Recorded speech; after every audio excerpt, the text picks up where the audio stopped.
So muli po tayong nagbibigay daan sa ating pong pagtuntunan at programang Lingkod Bayan ni Brother Tony Falcon ng CBS DWAD 1088 kHz News AM. Tayo po ay merong live na testimony na ipaparinig at ipararating ang ating buting brother. Ano pong pangalan natin, brother? Francisco Montao. Ha? Francisco Montao.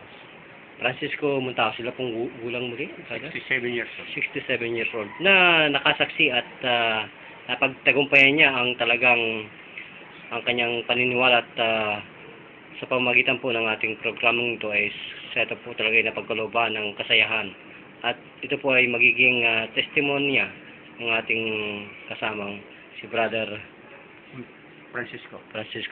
So, nasa inyo po lahat ang pagkakataon, brother. So, sa ngayon po, malapit na pong matapos ang ating gamutan.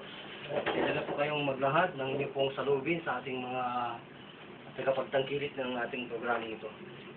Sige po. Ako po ay naniwala po. Sa pamagitan po ng paggagamot mo ni Brother Pastor po. Gumanda ang aking pagtutulog ko po. Gumanda na aking tulog sa gabi. Tulog po ninyo. Gumanda na. Sa paghinga pa po. Sumaan po po. Yung pong sinasabi ninyong itong panas, Kung pa ako, medyo may naramdaman ako. Pero wala, hindi pwedeng lakad mo ganda. So yung tulog mo po, medyo talagang nakakompleto na kayo ng ilang oras. 6 hours. 6 hours sa mga kababayan. So yung pong mga negative thought na talagang binabagabag ka kung parang Wala lang na po worry. akong mga wild imagination po ba? Ano pong klaseng wild imagination? Peace of mind na po. Na, wala na po kayong pumapasok ng mga pag-aalinlangan na Wala po nanilangan. parang nawawala ng pag-asa na kay Ako, muling makalakad, ang aking ngayon paniwala, lalong lumakas po. lalong lumakas ka. Pero ako naman po, simulat sa pool, hindi ko nawalan ng paniwala sa mundo. So, ibig po pa sabihin, dapat po pala katulad din yung senior citizen na po kayo, di ba? Buksan nila po ang kanilang puso't isipan at kanilang mga mata. At mananalig lang po sila. Nananalig. Sapagkat Sa sa grupo ng Lingkod Bayan, ako yung naniwala. Ako ang daling kayo. bakit ba nung mga nakaraang mga araw na kayo po ay wala pa sa aming paglilingkod, kayo po ba ay nakakaranas ng mga pagkalinlangan na bagamat kayo ay nagkakaroon ng mga maintenance, ay talagang hirap kayong lumunok, hirap kayong huminga, hirap kayong tumulog. Yan pong tainga ninyo parang laging may sumasabog. Umuugong. Ngayon wala na. Nalulula. Wala na po kung naramdaman. Kung kayo po lagi malulula, eh talagang pupunta lang kayo sa tindahan, eh parang ayaw na ninyong umusad. Karamihan po kasi ganyan mga kababayan, yung mga may hypertension, stroke, diabetes, at lahat na po na may mga COPD, breast problem, may talagang worry na hindi nila kung saan sila tutungo. Ano talaga ang mabisang solusyon at medisina? Ako ngayon, ang aking direksyon po ay maniwala lang kami sa Panginoon. At lumapit po kayo sa Lingkod Bayan.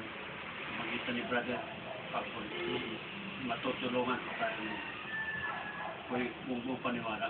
Ay talaga po sa... Ganito po ang Lingkod Bayan ay isang makatis na programa po. Makatao ba talaga, brother? Makatao, Kabansa? at makahirap para sa mahirap. Para sa masa. Umasa. Hindi lang beses lang po kayo naglagay ng gamot, eh ganyan na kagad ang yung nakamtan. Dahil po sa paniwala. Yan ang lahat naman po kung hinang paniwala mo. Wala rin. Yun po ang sinasabi ni brother, mga ginigilo kong tagapakinig at tumatangkilik ng aming programang Lingkod Bayan. Huwag po tayong maging biktima, maging maaga po tayo, alerto, at huwag po tayong magpabaya. Tayo po ay naging i-open ang ating mga mata, ang puso natin sa ating pong Panginoon. Huwag kalimutan na po. Huwag kalimutan po. Ang karunungan po ng siyensya na tinatawag ay kamangmangan sa may kapal na gumawa ng langit at lupa. na ganun din po sa lahat ng hayop. Tulad po natin mga tao, tayo po ang pinakamataas. Na kung idudulot po ng mahal na Panginoon, brother, kung tayo po ay talaga nagsisilbi sa Panginoon at talaga tinatawag ka, ipakita po ninyo na wala pa pong segundo, ang lahat ng himala ay pwede ninyong ibigay sa tao. Maniwala dito. Himala niya. Yan po ang himala ng buhay ng tao. Kung bakit ang siyensya ng science, eh nalalampasan pa, brother. Ulan ng science eh. Pero alam mo po, tayong lahat ay mahal ng Diyos. Yung paniwala. Maniwala po. Sabihin, tayo mahal ng Diyos. Kaya yun po, brother, talaga na sa atin lang kung bakit tayo nagkaroon ng ganitong pagsubok, eh gusto lang po niyang muli siyang maramdaman, magparamdam tayo sa Panginoon, bumalik tayo Ito sa lang Panginoon. masabi ko rin. Binigyan niyo yung pagkatao. Huwag niyong kalimutan ang katawan natin. Hiram lang natin ito. Hindi atin ito. Amen. Yun. Kaya dapat lang po, isang sagrado ang katawan ito. Pinahiram ng Diyos sa atin ito. Kaya alagaan natin. Ingatan natin. Alagaan mo ito. Both spiritually, physically. Huwag na pong lagyan ng kahit na nuklahan laso ng katawan. Both spiritually and physically. So, yun po sabihin pala, ang totoong karunungan ng Panginoon ay talagang bukas sa ating mga tao na kanyang nilalang. Actually, ang pag-iisip na ito, ay nagaling ko din sa Panginoon ito. Binigyan niya ako ng wisdom para mag-isip ko ang aking katawan, hinirang ko lang. Hindi atin ang katawan natin. Yan ang isipin niyo palagi. Ito siguro ang mission na binigay niya sa akin. Pawating sa inyo nga. Aminin natin. Ang katawan natin po ay Hiram lang. tiram na natin. Na bukas po, maaari tayong nakasahid sa lupa, maaaring tayo nakataas, ngunit pag tayo po nagkaroon po ng pagkalilangan at nakalimutan natin ang ating dakilang lumika, eh baka po tayo hipuin. Ipaalala sa ating lahat na Huwag palagi siyang kalimutan. huwag siyang kalimutan. Ngunit sa pangako po ng ating mahal na Panginoon, may isang bulalakaw, may isang tao kakatok sa inyong pintuan. Ngayon pala, yun na po ang solusyon. Yan ang sipag ng pagpapalapon. Ang lingkod bayan. Bayan po yan. Yan po ay live sa ating programa, bro. Naniwala po. Well, never in my wild imagination, ako'y mapunta ni Brother Falcon. Ang lingkod bayan. Eh, bakit po ba may TV na po? Bakit hindi ninyo nalalaman na ang Likod Bayan po pala ay nasa Suwilay TV, Channel 33. Hindi na ako mahilig isipin. Sa radyo po, nandiyan din po kami sa DWAD, 1080 kHz. Lagi pong nagpo-program kami dyan. Sa ganang panahon na po, Monday to Friday yan, sister. Mamaya, naman kami. Ano kayo? Ako hindi kasi po 23? sa No, kahit sa radyo o sa TV. Suwilay TV Church. More of news lang ako. Ano lang kami, Saturday, Friday and Saturday. So, talaga po ang kadakilaan ng Panginoon ay talaga pong puspos at umapaw. Walang kapantay ang kadakilaan ng Panginoon. Walang makapantay. Eh, bakit po, sa tingin lang po ng mga tao, ang ating ginagawa eh, para pong, kumbaga, Alam ko naman sa ginagawa. hinihipulan, pero yung pagwala, parang Paniwala pa ko. Buong paniwala ko pa rin. may himala na nagbibigay. Nasa likod ko po ang Panginoon sa ginagawa mo. Yan ang paniwala ko talaga. Buong paniwala ko. Ang ginagawa mo sa akin. Nasa likod ang Panginoon. Dahil hinihiling ko po sa kanya. Panginoon. Kabayan ko. Father Father. Pinaniwala ko. Ang lingkod bayan ay Father Spirit. Tao, bansa, kabansa, gusto makatulong sa tao. Naghihirap po. Hirap sa buhay ko. Minsan po, saulat po tayo sa mga pamamaraan ng ibang professional na mga manggagamot. Pero sa aming pong programa, pinapakita po natin, sabi ko nga po, wala pa po kaming ginagawa, magaling kami. Makita lang po ninyo ang aming, at marinig ang aming pagtatalumpati diyan sa radyo na yan, sa TV. Lahat po magaling. Hindi po natin, brother, parang hindi po kami nagsasalita. Panginoon, May gumagawa po na hindi nakikita. pinaniwala ko na sa likod na siya.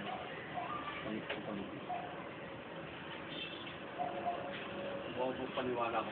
Ay, gagaling po ng Diyos na busan.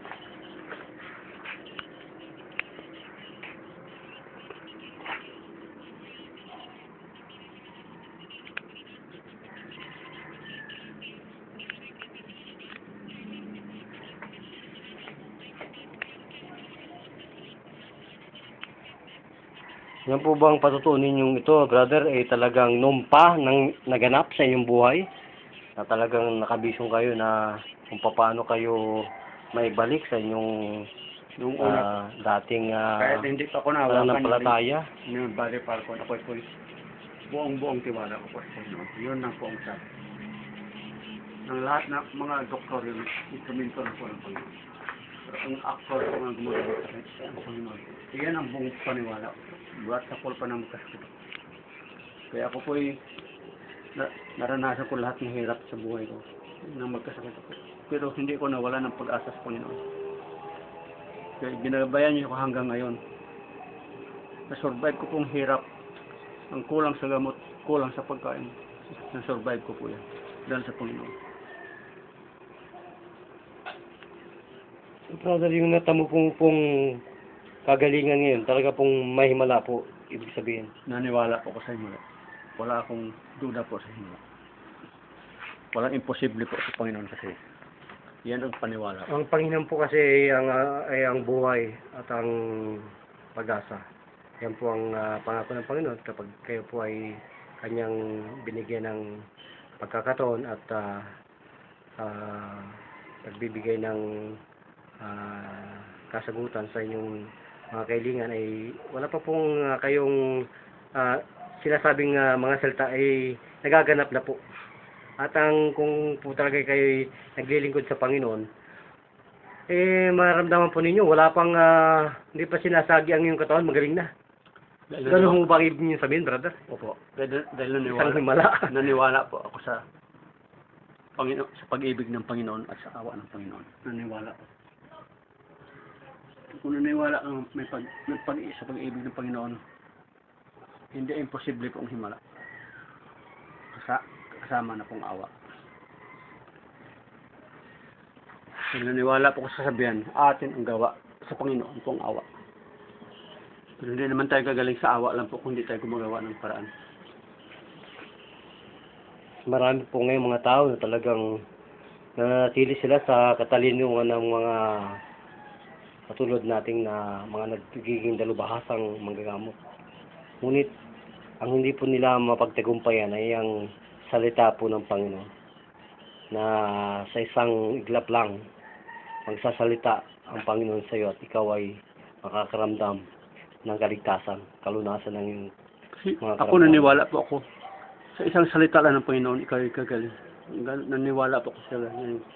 So ito po pala talaga ang inyong nais na iparating sa ating mga senior citizen. Opo. Sa hirap po ng inyong naranasan ko. nung araw ho ba na talagang wala pa kami sa buhay mo, brother, talagang hininga mo talagang puspos ng Yumakap ako ng husto sa Panginoon. Dahil alam ko po, hindi niya po pabayaan. Dahil ang Panginoon wala siyang pinipili. Mahal niya tayong lahat. Yan na po masabi ko. So, ibig po sabihin ninyo, ang inyo pong pagtanggap sa Panginoon, kahit na po ang hangin na inyong hinihinga ngayon, ay talagang napakalaya na. Parang ibong po kayong nakawala sa hawla, ganun po ba? At ang isip niyo talagang nakakapaglibot na sa buong mundo, ganun, brother? Ganun talaga po. Oh, praise God. Amen. So, lahat ng ating mga pastor na aming pinagsisilbihan, sana po, ating pong pagmalasakitan ang mga ganitong naghihirap sa karamdaman. Bigyan po natin sila ng talaga pong yung ebidensya na talagang hawak mo at pinagtatagumpayan at inutusan ka ng Panginoon na talagang tukdin at gampanan ang kanyang iniwang responsibilidad. Ipakita natin sa buong mundo, isa ang mga Pilipino na talagang na-bless ng Panginoon. Ito pa rin po ang inyong papuri. lingkod bayan at nagbibigay na po ng papuri sa inyong lahat, si Brother June, na kung saan may inaanyahan ng lahat po ng mga senior citizen at lahat po ng mga kabataan na naghihirap po sa mga ganitong karamdaman, mapa-stroke, mapa-high blood, mapa-heart attack, mapa-kidney failure, stage 5, pinipitik lang, fatty liver, stage 5, pinipitik lang, cancers of the breast. Subukan po ninyo yan. Yan po ang akin po ngayong binibigyang tuldok sa programang ito ni Brother Tony Falcon. So, last na, ano po, brother, inyo pong paparating na mensahe sa ating mga So, saka po ako kababayan. mga senior citizens po, na may mga may karamdaman po. Nanyanyahan ko po kayong lumapit sa lingkod bayan.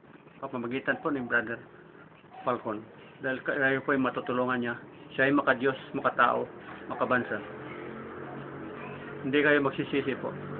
Basta importante lang po, maniwala po kayo sa Panginoon. Yun lang po ang sasabi ko sa inyo. Okay. Ito pa rin po ang inyong banglingkod at nagpapaalam na sa amin pong ginagawang agenda. Mahal kayo ng Panginoon. Mahal ko kayo mga kababayan. Tangkilikin po ang programang ito ni Brother Tony Falcon. Lingkod Bayan. Ang maglingkod sa bayan at sa Diyos ay ang kayamanan dito sa ating buhay. Argato, masarap sa buhay.